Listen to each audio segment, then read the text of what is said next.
This story starts on November 12th, 1942, in Richmond, California.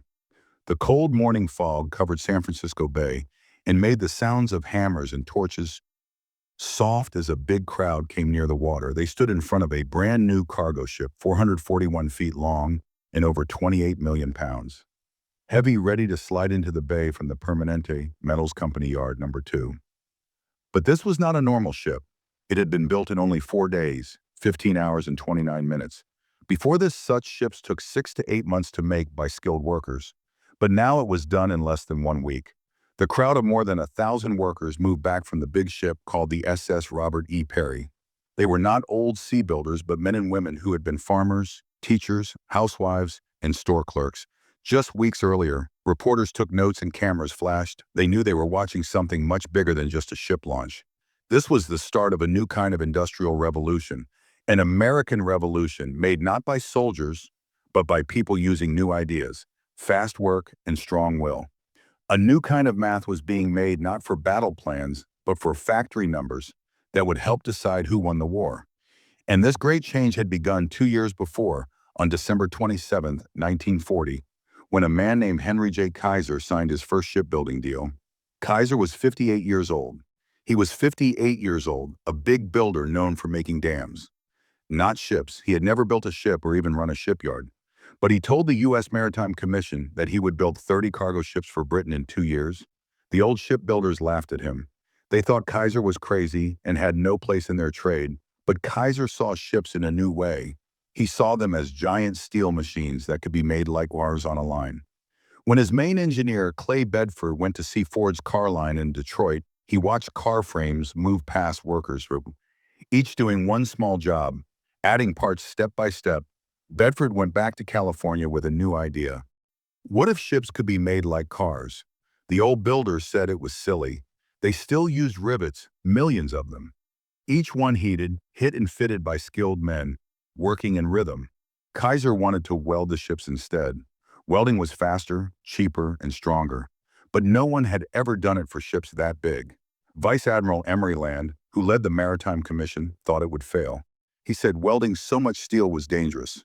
But the Allies were desperate. German submarines were sinking ships faster than new ones could be made. Britain needed supplies that were not reaching them. So even with doubts, Kaiser's plan was accepted, not because people believed in it, but because they had no other choice. From the muddy ground in Richmond, California, his new shipyard grew fast, like something from a science movie. It looked nothing like the old shipyards that had tall cranes and narrow building spots.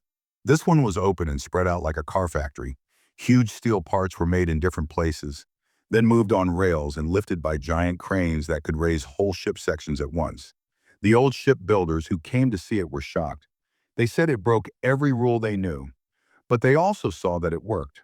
Kaiser hired anyone who wanted to help. Thousands came. Farmers, office workers, teenagers, even grandmothers. He trained them not for years, but just a few weeks. Each person learned one simple job, like welding a line, joining steel plates, or putting together big walls. By breaking the work into easy repeat steps, he turned normal people into a strong factory army. In only a few months, building time dropped fast. The first Liberty ship took 197 days to finish. The next took 169, then 128. By spring 1942, they were building ships in just 70 days. The old shipyards using old ways could not keep up. Kaiser did not stop there. He started building ship parts at the same time instead of one after another. One team made the hull while another made the engine in its base somewhere else. When both were ready, a crane set the engine into the hull in a single day. Work that once took weeks now took only hours. Navy leaders called it crazy, but the proof was clear. Vice Admiral Howard Vickery, who had first opposed Kaiser, later agreed and said, "Trying to be perfect can stop you from being good enough." Kaiser's ships were not pretty, but they were strong and they worked. They floated and carried cargo when it was needed the most. Soon his shipyards began to compete with each other. His son Edgar ran the Oregon yards, and Clay Bedford ran the Richmond yards. Each one tried to beat the other and set new records again and again. By September 1942, the Oregon yard built a ship in only 10 days. Then a month later, the Richmond and the yard tried to do something even greater to build one in less than half that time.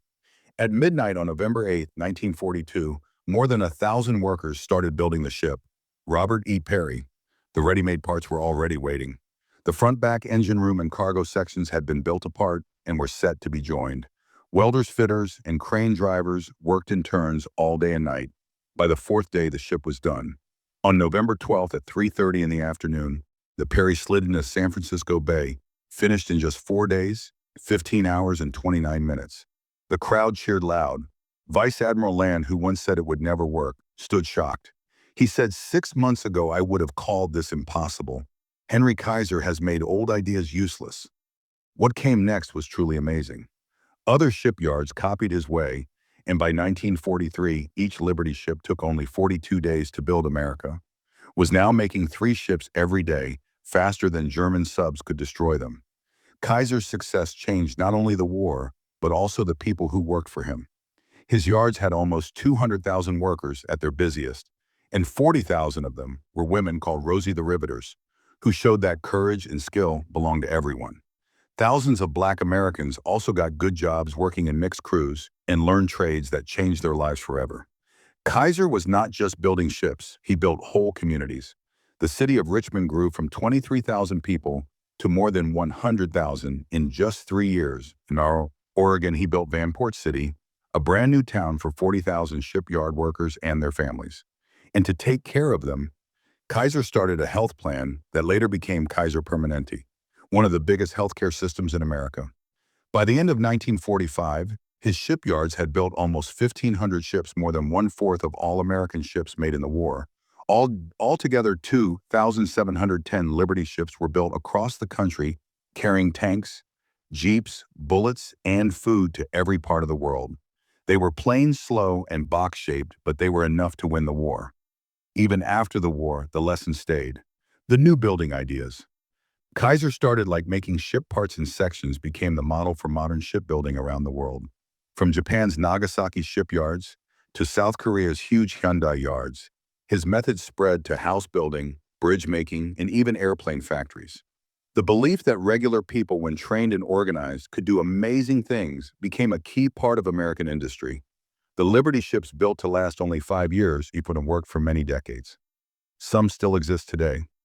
The SS Jeremiah O'Brien still sails proudly from San Francisco, and the John W. Brown stays in Baltimore as a live museum. The old riveted ships from before are gone, but these welded workhorses still remain strong years later. Admiral Chester Nimitz looked back on the war and said, "Japan's leaders thought they could sink ships faster than we could make them, but they never counted on Henry Kaiser." That was the real secret of victory. Not only the bravery of soldiers, but the nonstop power of new ideas at home.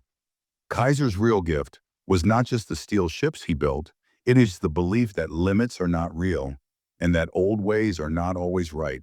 He proved that normal people, if given the right tools and trust, can do what seems impossible.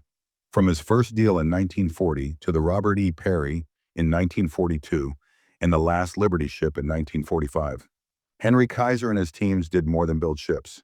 They built proof that human creativity, when set free from old rules, can change the whole world. And that is why even today, whenever a new ship slides into the sea, in half the time it once took, you can still hear a bit of that same powerful sound, the sound that came from the launch of the Robert E. Peary, a sound that told the whole world the impossible had just been done.